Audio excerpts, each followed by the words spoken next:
नमस्कार, आप देख रहे हैं न्यूज 24। आपके साथ मैं हूं रवि ठाकुर। बिहार में चुनाव की तारीखों का ऐलान हो गया है। सियासत गर्म आ गई है। पक्ष विपक्ष एक दूसरे पर सियासी वार करने लगे हैं।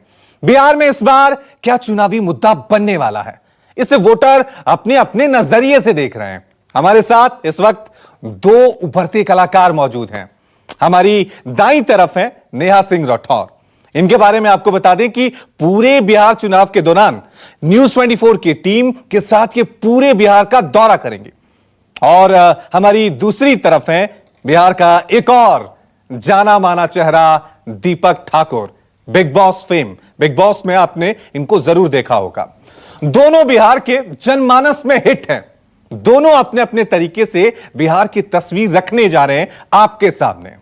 एक बात यहां हम बिल्कुल साफ कर दें, ये दोनों मतलब दीपक ठाकुर और नेहा सिंह राठौर जो कुछ भी कहेंगे वो एक कवि की कल्पना होगी। हमारा मकसद किसी पार्टी या व्यक्ति की भावना को ठेस पहुंचाना नहीं है। तो चलिए अब शुरू करते हैं कि बिहार चुनाव की यह अंताक्षरी। यहां भी एक टक्कर हो रही है, वार हो रहा है, पलटवार हो रहा है और आपको काफी मजा आएगा। दीपक, सबसे पहले मैं आपसे ही शुरू करूंगा। बिहार में चुनाव होने वाले हैं और अब तारीखों का ऐलान हो चुका है जी। सियासी जंग अपनी जगह है, लेकिन एक म्यूजिकल जंग होती है। एक कलाकार का अपना एक नजरिया देखने का होता है चुनाव को, वोटर्स को, नेताओं को जी। तो आप किस तरह से पेश करेंगे उसे? सुनिएगा जी। भैया, बिहार में चुनाव है, नेताजी का अधर में नाव है। अरे भैया, बिहार में चुनाव है, नेताजी का अधर में नाव है। वादों की लड़ी लगी है, मन में फुलझड़ी जगी है, गांव शहर सब शिलान्यास पट से छाया है। अरे भाई समझो, इलेक्शन आया है।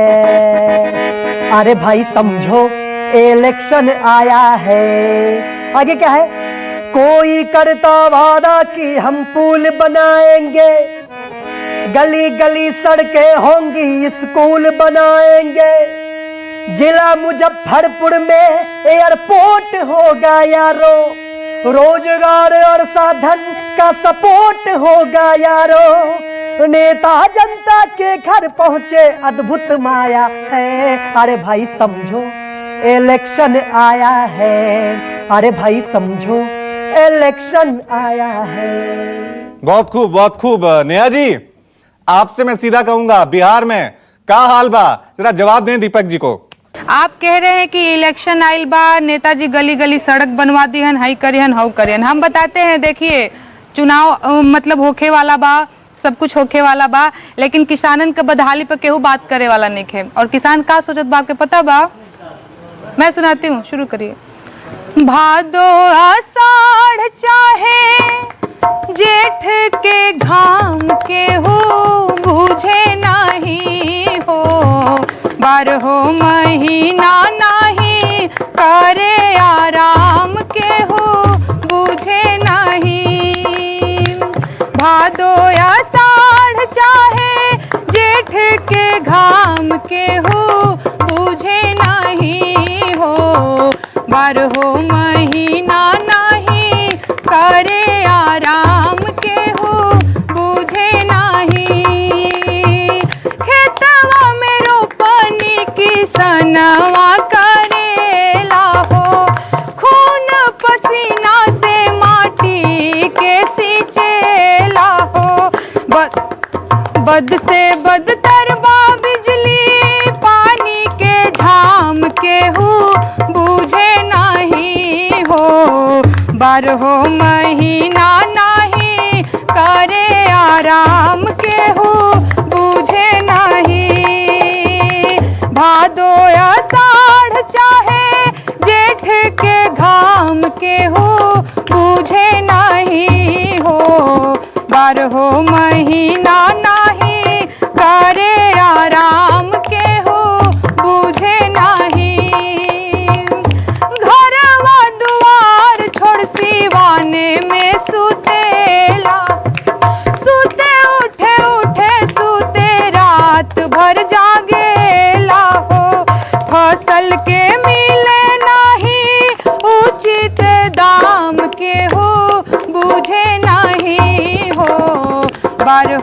महीना नाही करे आराम केहू बूझे नहीं। मंत्री विधायक नेता डीलिंग मारे ले हो, कुर्सी पे बैठी के कुर्सी तोड़े ले हो। गुंग बाहिर हो जावे जब पड़े काम केहू बूझे नहीं हो। बारहो महीना नहीं करे आराम केहू बूझे नहीं हो। बारहो महीना नहीं करे आराम केहू बूझे नहीं।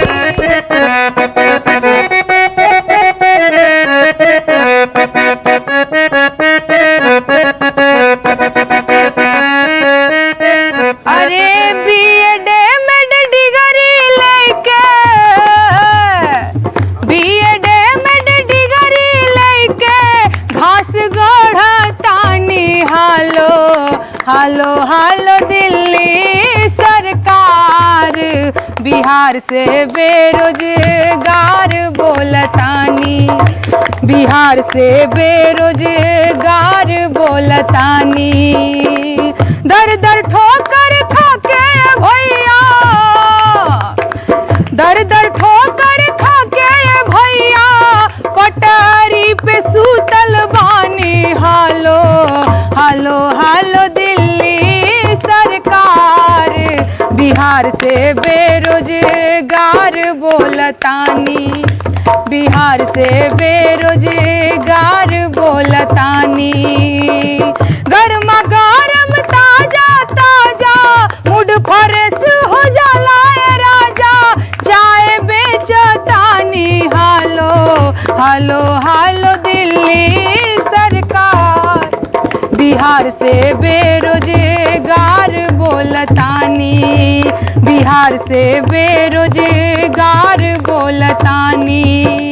बेरोजगार का आलम हो भैया, बेरोजगार का आलम हो भैया थरिया पीटा तानी। हालो हालो हालो दिल्ली सरकार, बिहार से बेरोजगार बोलतानी।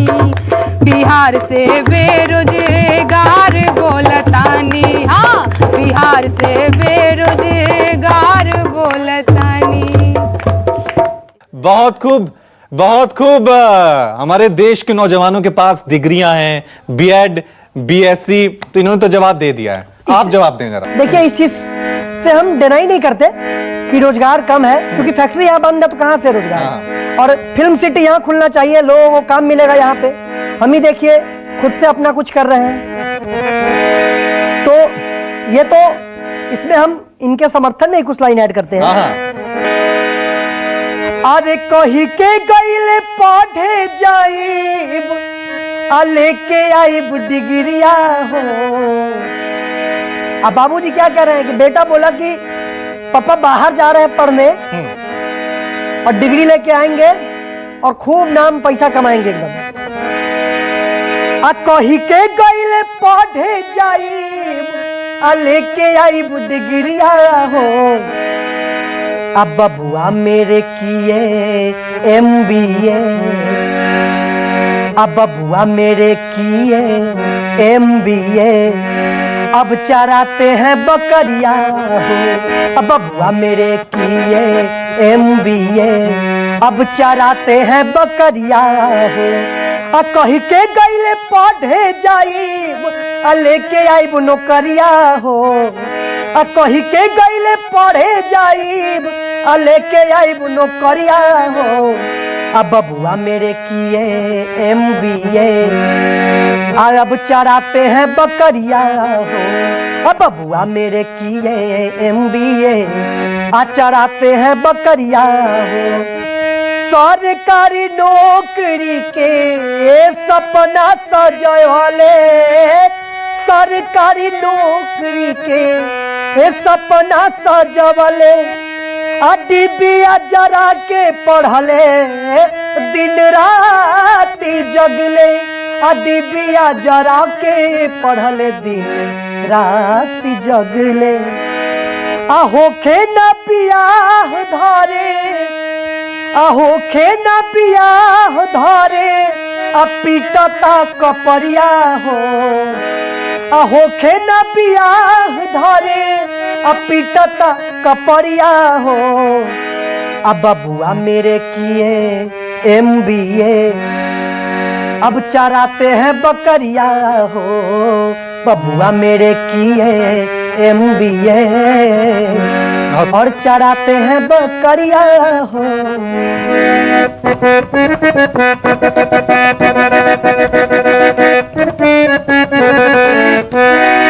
मजदूर का जो ये मुद्दा है तो एक दर्द है मजदूरों का, क्या है? काके मजदूरी हम तो पेट भैया भरत रहनी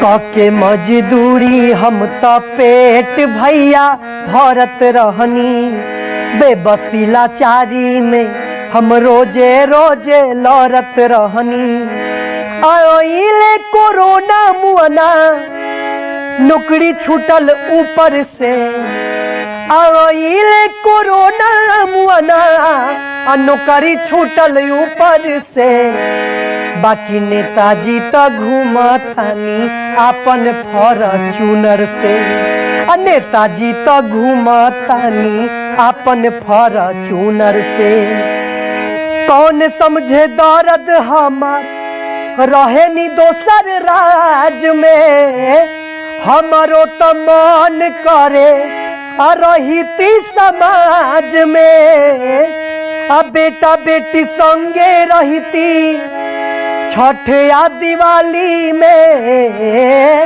2 पैसा कमे मिली रहती खुशहाली में।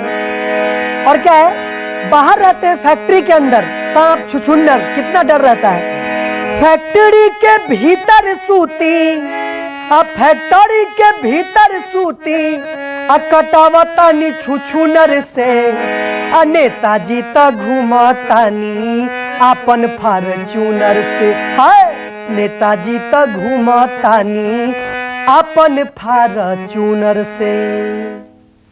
बहुत खूब नेताजी अपनी गाड़ी में घूम रहे हैं। नेहा जी, सुना होगा आपने दीपक ने किस तरह से मजदूरों के पलायन के मुद्दे पे ये शानदार गाना गाया है, लेकिन मैं चाह रहा हूं एक ऐसा मुद्दा जो देश के हर चुनाव में होता है लेकिन वो कभी पूरा नहीं होता, वो है बेरोजगारी का। आज भी बेरोजगारी इस देश का सबसे बड़ा मुद्दा है नेहा। मैं चाहता हूं बेरोजगारी के मुद्दे पर, क्योंकि ये वो मुद्दा है जिस पे हमें वोट डालने चाहिए अपने नेताओं को। तो आप क्या कहना चाहेंगी चुनावों से पहले बेरोजगारी पर? आइते चुनाव देख नेताजी प्यारे लुटावेले, आइते चुनाव देख नेताजी प्यारे लुटावेले, भोल जनता के चूना लगावेले, भोल जनता के चूना लगावेले। और शासन पर शासन के अंगुरी पे आपन नचावेले, शासन पर शासन के अंगुरी पे आपन नचावेले, भोल जनता के चूना लगावेले, भोल जनता के चूना लगावेले। अरे वादा तो ऐसन नेताजी लोगन के बड़े बड़े वादा होला, अरे वादा तो ऐसन की दिन ही में तरई उगावेले, वादा तो ऐसन समुंदर में अदहन धिकावेले, भोली जनता के चूना लगावेले, भोली जनता के चूना लगावेले। अरे काम पूछला पे जब भी नेताजी लोगन से काम पूछल जाए कि रउआ का काम कैले बनी तो का जवाब होला, अरे काम पूछला पे हो चानी के बार खजुआवेले, भोली जनता के चूना लगावेले। अरे काम पूछला पे पहेली बुझौल बुझावेले, लगावेले, भोली जनता के चूना लगावेले। आगे पीछे चर चर गो इंडिया या मीडिया जुझावेले, आगे पीछे चर चर गो इंडिया या मीडिया जुझावेले, भोली जनता के चूना लगावेले, भोली जनता के चूना लगावेले। अरे बिना लगान के निकहन के इमली घोटावेले, भोली जनता के चूना लगावेले, भोली जनता के चूना लगावेले। ए माओ माओ माए मखूबा हीरावा मेरा वेले, भोली जनता के चूना लगावेले, भोली जनता के चूना लगावेले। अरे ऐते चुनाव देख नेताजी प्यारे लुटावेले, भोली जनता के चूना लगावेले, भोली जनता के चूना लगावेले, भोली जनता के चूना लगावेले, भोली जनता के चूना लगावेले, भोली जनता के चूना लगावेले। अरे दुद्धू गोमर भैंस भैया मिले नाही चारा, दुद्धू गोमर भैंस भैया मिले नाही चारा, दह गईले बह गईले बाढ़ के धारा। बोले कबा बिहार में काबा, अरे 15 साल चच्चा रहले 15 साल पप्पा, तबो न मिटल बेरोजगारी का ठप्पा। जब जब सैया होले मोरे अरब के रवाना, तब तब जियरा जो है एगो एह जो कारखाना। बोला काबा बिहार में काबा, मिड डे मील का हाले भैया सुना बड़ी बेहाल बा, मिड डे मील का हाले भैया सुना बड़ी बेहाल बा, भात में ढलुआ पिलुआ आ निगरे पानी दाल बा। अरे गावा बिहार में काबा, देखे के तो बड़की बड़की बिल्डिंग अस्पताल के अगडर डगडर नजर न आवे। अरे वाह कमाल बा। अरे काबा बिहार में काबा, खाकी में से खादी निकले अजब गजब के खेला, खाकी में से खादी निकले अजब गजब के खेला, जनता के हाथ में कुछ नहीं बस झेले झमेला। बोला काबा बिहार में काबा ये बा। तो हमारा कहना है पहले करिए खुद से,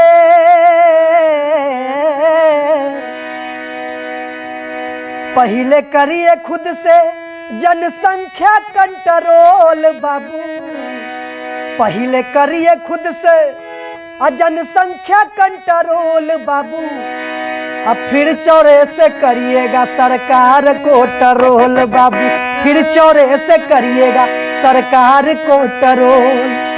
पहले करिए खुद से जनसंख्या कंट्रोल बाबू, पहले करिए खुद से जनसंख्या कंट्रोल बाबू, फिर करिएगा चौड़े से सरकार को टरोल बाबू, फिर करिएगा चौड़े से सरकार को टरोल। और क्या है, हम दो हमारे दो, हम दो हमारे दो तो परिवार खुशहाल होगा, हम दो हमारे दो परिवार खुशहाल होगा, सभी की पढ़ाई लिखाई अच्छे से देखभाल होगा, सभी की पढ़ाई लिखाई अच्छे से देखभाल होगा।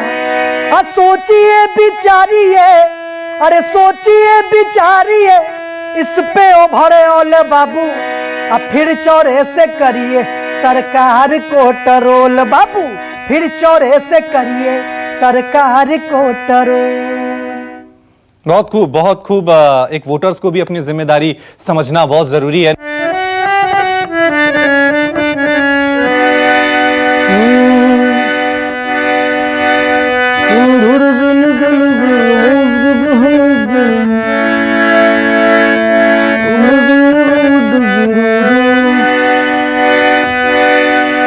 देखिए जात पात जैसे आपने बोला, और चूंकि हमारा एक चीज और हमारा कोई प्रिपरेशन नहीं है, तो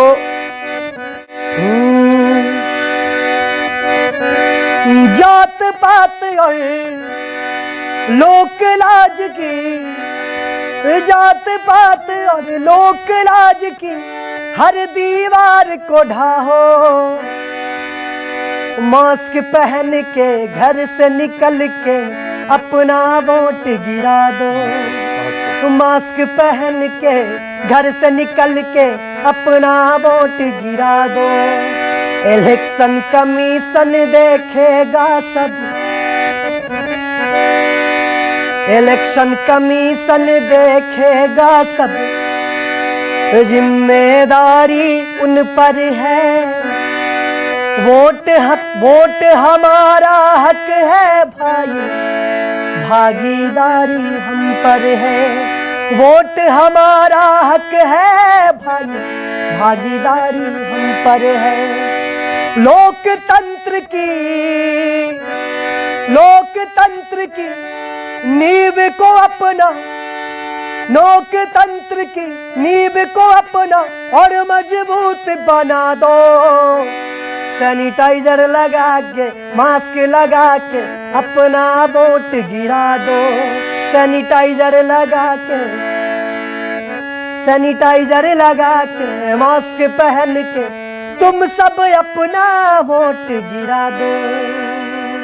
ये बहुत अहम बात है, ये बहुत अहम बात है। एक बार फिर मैं सीधा रुख करूंगा। नेहा, दीपक जी ने अपने अंदाज में कह दिया है, एक बार फिर वही कहूंगा, बिहार में काबा युवा भी हैं, युवा को वोटर्स भी डालना है। तेजस्वी है, चिराग पासवान है, युवाओं पे कुछ हो जाए।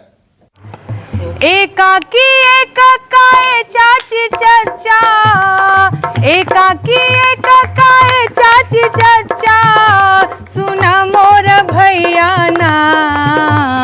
वोट देवल अधिकार ह तोहर त वोट देवे जइहना।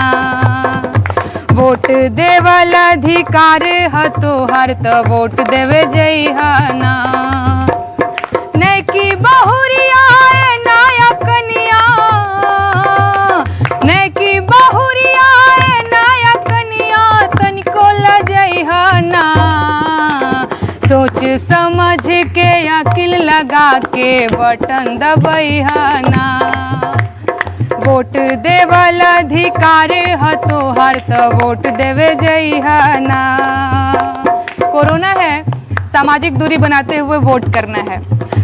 कि मुहवा पे अपन रुमाल लगई हा, अरे काकी मुहवा पे अपन रुमाल लगई हा, हथवा सैनिटाइजर ना। कई के पूरा तैयारी है भैया, वोट देवे जइहना। वोट देवल अधिकार ह तोहर त वोट देवे जइहना। दिन तारीख याद कर ली हो, दिन तारीख याद कर ली हो, अरे रे रे भुलइहना। एगो दूगो काम या काज होई, लेकिन वोट देवे जइहना। वोट देवल अधिकार ह तोहर त वोट देवे जइहना। और सुनो नवयुवकों, छोटे छोटे बच्चों जो अभी जिनकी उम्र हो रही है वोट की, कि सरकार चुने के बाजादी सपना, सरकार चुने के बाजादी सपना, तनिको पिछुआइहना। वोटर लिस्ट में नाम जोड़वइहा, आ वोट देवे जइहना। वोट देवल अधिकार ह तोहर त वोट देवे जइहना। वोट देवल अधिकार ह तोहर त वोट देवे जइहना। वोट देवल अधिकार ह तोहर त वोट देवे जइहना। बहुत बहुत बहुत खूब, बहुत बहुत शुक्रिया आप दोनों का, आप हमारे साथ जुड़े और आपने संगीत के जरिए बिहार के चुनावों की एक तस्वीर पेश की। और बार बार हम कह रहे हैं कि वोट जरूर डालें, आपकी जिम्मेदारी है, आपका कर्तव्य है। और याद रखें, कोरोना का भी ख्याल रखें, 2 गज की दूरी बनाए रखें। तो अभी के लिए बहुत बहुत शुक्रिया, धन्यवाद। नमस्कार, मैं हूं मानक गुप्ता। अगर आपको हमारा ये वीडियो पसंद आया हो तो इसे लाइक और शेयर जरूर करें। और हाँ, हमें सब्सक्राइब और फॉलो करना ना भूलें, ताकि आप देश और दुनिया की कोई खबर मिस ना करें। तो जुड़े रहिए हमारे साथ और देखते रहिए News 24।